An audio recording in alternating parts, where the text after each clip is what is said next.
Assalamualaikum warahmatullahi wabarakatuh. Perkenalkan, nama saya Rahma Fahira, NIM 19030220. Baik, perkenalkan, nama saya Persada Arman Istanbul Bolon, NIM 19030238 dari kelas MSTB 2019. Halo teman-teman, perkenalkan nama saya Meti Farid Wilan Silaban, NIM 1903202060. Perkenalkan, nama saya Dewi Sintia Sembiring, NIM 1903022042 dari Manajemen Sumber Daya Perairan kelas B. Baik, untuk sumber daya hayati perairan, sumber daya hayati perairan ini sebenarnya tidak dibatasi secara tegas dan pada umumnya mencakup ikan, amfibi, dan berbagai invertebrata penghuni perairan. Nah, untuk perairannya itu di wilayah yang berdekatan serta di dalam lokasi tersebut. Nah, untuk sumber daya perairan yang kami identifikasi yaitu ikan demersal. Nah, ikan demersal ini merupakan ikan yang berada pada dasar perairan, di mana ikan yang ada pada dasar perairan ini bisa juga yang terdapat di danau maupun yang terdapat di laut. Nah, ini disebut juga sebagai ikan yang berada pada zona demersal. Nah, untuk lingkungan mereka pada umumnya berupa lumpur, ada juga yang berpasir dan bebatuan. Jarang sekali terdapat terumbu karang. Untuk ikan demersal ini yang kami teliti dan identifikasi terdapat beberapa ikan yang kami dapatkan di TPI Belawan, seperti ikan layur, yang kedua ada juga kepiting rajungan, ada ikan bawal, ada ikan sebelah, ada juga ikan merah, ada udang basah, ada ikan pali, ada ikan cucut, ada ikan kakap, ikan kerapu, dan ada juga ikan lidah.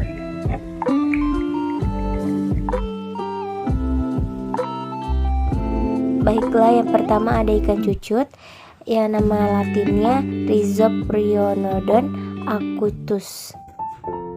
Ikan jenis ini biasanya hidup di perairan dalam yang disebut dengan ikan demersal.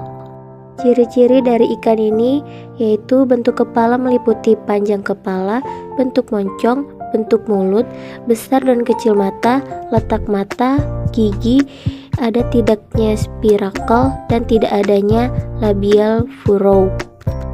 Baiklah, selanjutnya ada udang windu atau udang tiger yang nama latinnya Penaeus monodon. Ciri-ciri dari udang ini adalah dilindungi oleh kulit chitin yang tebal dan keras.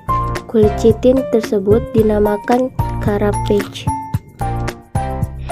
Yang ketiga ada ikan lidah, nama latinnya Cynoglossus lingua. Ikan lidah termasuk jenis ikan demersal yang hidup di perairan pantai dengan kedalaman 75 meter dan hidup di dasar perairan. Yang keempat ada ikan pari, nama latinnya Dasyatis sp.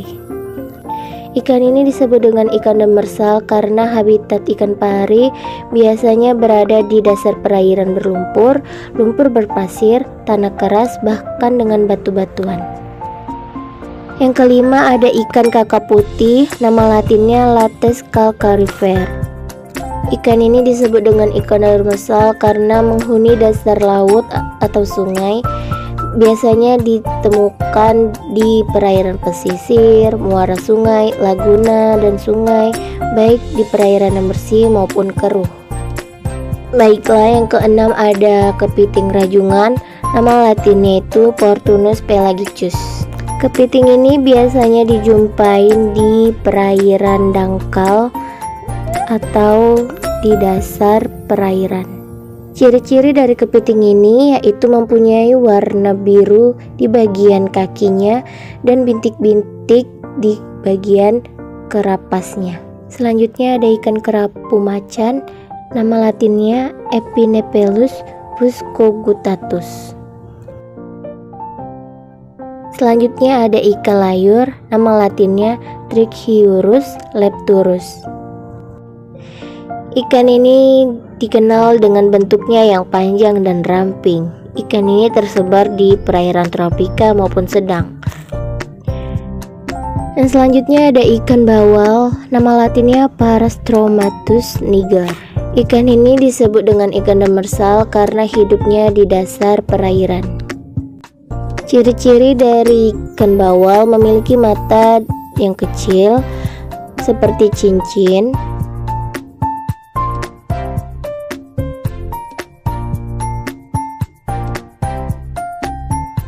Selanjutnya ada ikan sebelah. Nama latin dari ikan sebelah adalah Peudorhombus arcius. Ikan ini banyak ditemukan di air dangkal dan di estuari, di dasar pasir atau lumpur dengan kedalaman 200 meter. Morfologi ikan ini bentuk badan pipih, kedua mata berada pada salah satu sisi, sedangkan sisi yang lain tidak ada mata. Karena itulah disebut dengan ikan sebelah.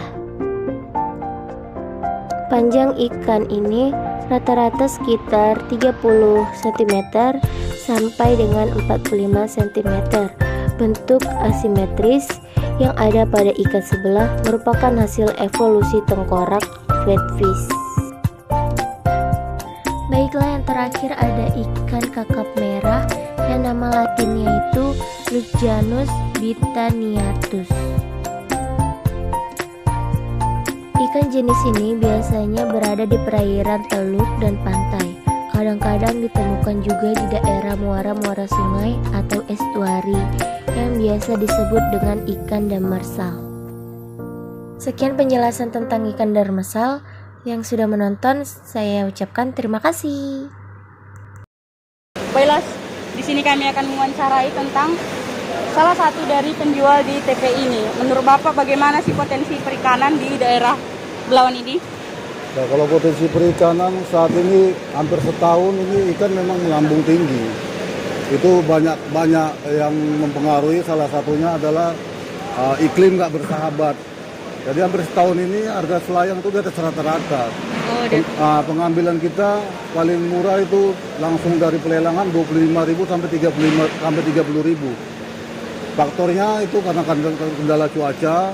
Udah gitu rusaknya habitat laut yang menyebabkan ikan-ikan tadi migrasi ke daerah-daerah yang lain gitu. Akibat terlalu maraknya alat tangkap katrol yang berada di Selat Malaka. Itu sangat mempengaruhi sekali terhadap perkembangan ikan. Karena ikan-ikan yang harusnya bertelur itu mereka menangkap di zona yang bukan zona ZEE. Seharusnya mereka menangkap di zona ZEE 200 mil dari darat.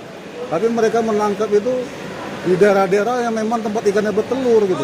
Sehingga perkembangan ikan itu sendiri akhirnya ya seperti ini. Ikan tidak akan pernah murah lagi sepanjang pemerintah tidak bisa mengamankan sirkulasi daripada penangkapan ikan di laut sendiri gitu. Jadi memang kendalanya itu ya manusia sendiri yang bikin rusak. Kedua, jadi air-air ini makin turun ya Pak? Ya akhir-akhir ini memang ikan nggak ada lah. Ikan nggak ada. Kalau kita market tradisional kita dapat harga ikan tuh 35.000 selayang paling murah. Sementara selayang itu adalah ikan yang memang banyak digemari oleh konsumen. Jadi barometernya adalah selayang. Kalau selayang sudah 35.000 di pasar tradisional, itu harga ikan lain pasti akan terangkat harganya gitu.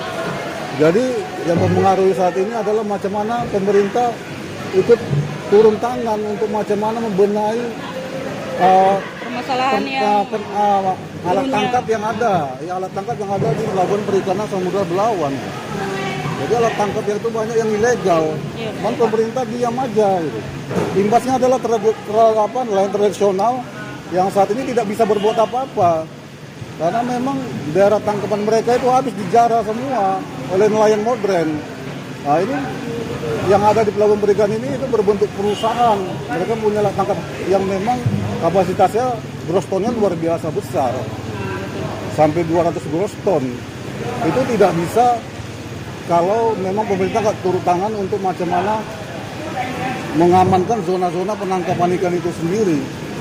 Nah, jadi kalau memang sekarang ini harga ikan antara 25 sampai 30.000 per kilonya di hilir ya. Itu kalau di hulu nanti gimana lagi itu?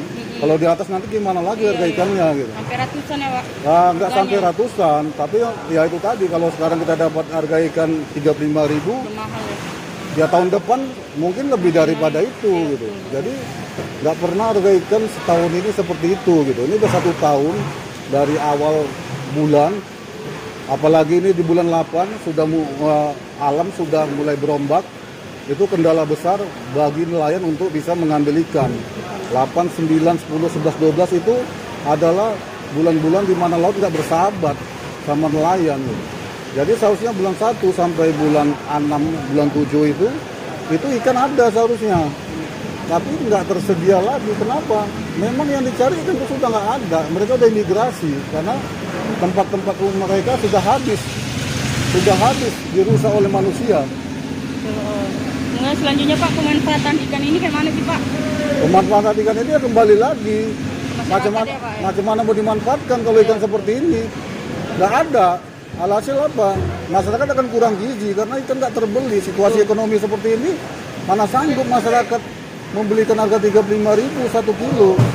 Hanya masyarakat yang mempunyai pendapatan yang memang ya bisa membeli itu, yang bisa makan ikan.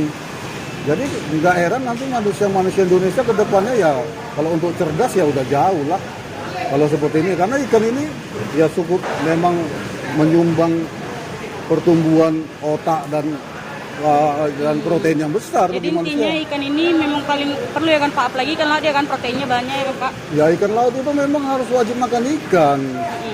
Daging ikan tuh wajib makan. Jadi kalau nanti manusia Indonesia hanya makan tahu tempe, memang itu gizinya ada, tapi beda-beda fungsinya.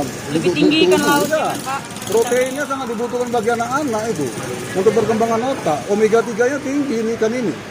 Jadi ikan ini ya untuk menyumbang macam mana manusia Indonesia ke depannya lebih cerdas. Kalau udah ikan kita payah kita makan gimana?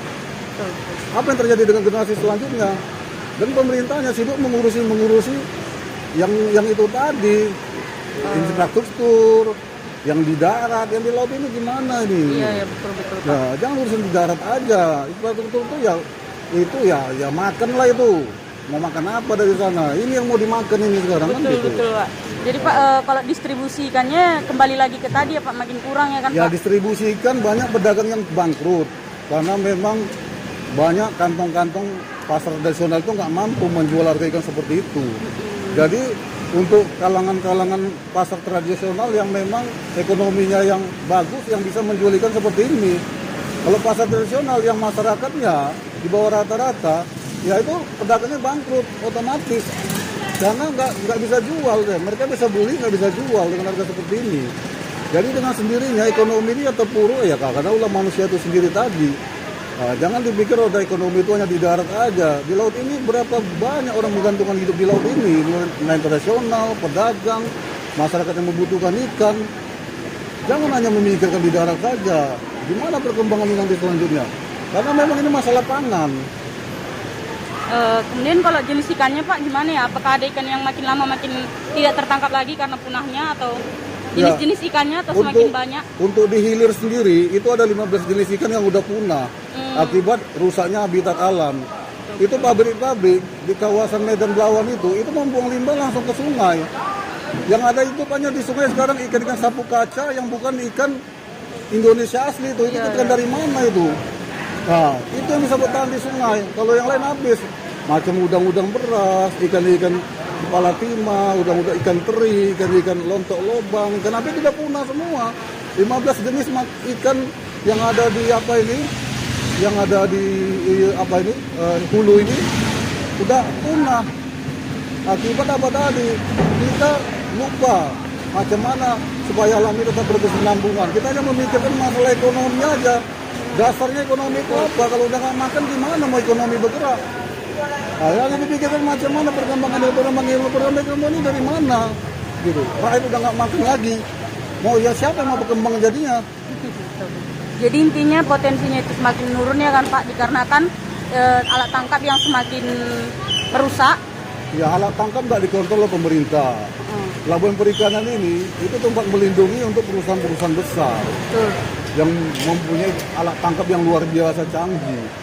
Ya mereka itu mempunyai alat tangkap yang umumnya itu tadi katrol. Katrol itu dilarang pemerintah mutlak.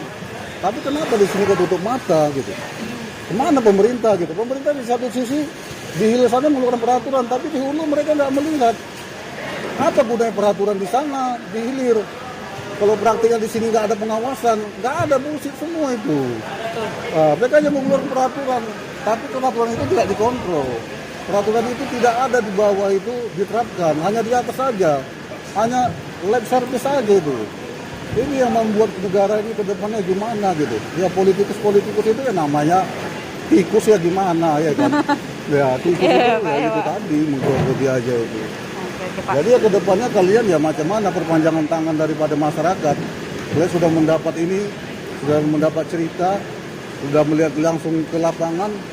Implikasinya macam mana kalian sebagai mahasiswa gitu. Nah, kalian suarakan, jangan hanya sebagai bahan untuk mendapat ijazah saja. Karena memang sekolah itu hanya untuk mendapatkan ijazah saja, bukti bahwasannya dia pernah kuliah itu aja. Kalau soal ilmu di Indonesia saya ragukan. Walaupun saya pedagang ikan, ya wawasan kami di sini karena memang kami makan ikan ya kami cerdas. Iya. Nah, walaupun Langsung kami ya, nggak Pak. kuliah, kenapa? Langsung ke tempat lapangannya. Iya, kami nggak gampang menangkap. Harapan kami, kalian mendapat ijazah hanya jangan sebagai membuktikan tuh bahwasannya kalian pernah kuliah. Ijazah itu hanya membuktikan pernah sekolah itu aja. Baik Pak, dengan Bapak siapa Pak? Saya nggak usah kasih nama. Oh iya. Nah, Oke, saya Pak. ngerasa aktivis juga saya. Bapak di sini pedagang ikan? Saya semua, saya sini semua pedagang ikan juga, aktivis juga, menyuarakan apa, tapi saya nggak mau dikenal. Oh iya betul Pak. Ya karena Nah. kalau kita lihat sekarang pemerintah banyak yang tutup mata ya kan Pak. Ya percuma, kita mau bersuara apa, iya kan? Percuma, karena bersuara bertentangan pemerintah di borgol. Iya betul. Apalagi berani kalian bertentangan pemerintah di borgol. Jadi kita bersuara kayak mana sekarang ini? Sementara kadang kayak mana? Kan gitu lagi. Baik Pak. Terima kasih ya Pak atas informasinya Pak. Ya.